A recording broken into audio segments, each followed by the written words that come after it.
À l'origine de ce nuage de fumée qui plane depuis des jours sur l'Amazonie, la technique traditionnelle du brûlis, une méthode de fertilisation du sol pour laquelle on brûle une partie des terres. Si les Indiens le font de manière raisonnable, ce n'est pas le cas de nombreux agriculteurs et de groupes industriels.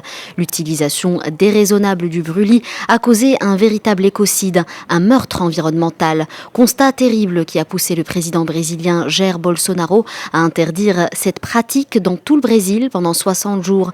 Une décision qui arrive très tard selon la population locale. Exemple dans cette réserve amazonienne dont les flammes se rapprochent dangereusement.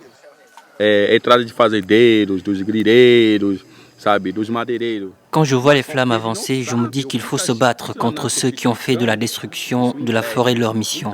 Nous devons contrôler les brûlis pour éviter les abus. La nature nous appartient ici. Nous allons nous opposer à tous ceux qui tentent de détruire nos terres, abattre nos arbres et semer le chaos chez nous. Je ne suis pas le seul à le penser. L'ensemble de notre communauté est accablé par ce qui se passe.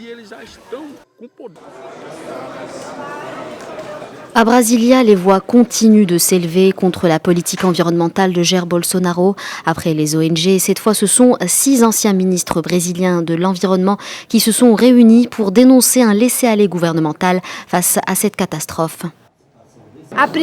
L'heure est à l'action. Le fonds de l'Amazonie doit désormais remplir sa véritable fonction, celle de lutter contre les pratiques illégales telles que la déforestation ou encore l'exploitation minière illégale. La mobilisation internationale pour sauver l'Amazonie ne faiblit pas. Le secrétaire général des Nations Unies a évoqué aujourd'hui l'idée d'organiser une réunion consacrée à la situation dans la zone. Ce sera en marge de l'Assemblée générale prévue le mois prochain.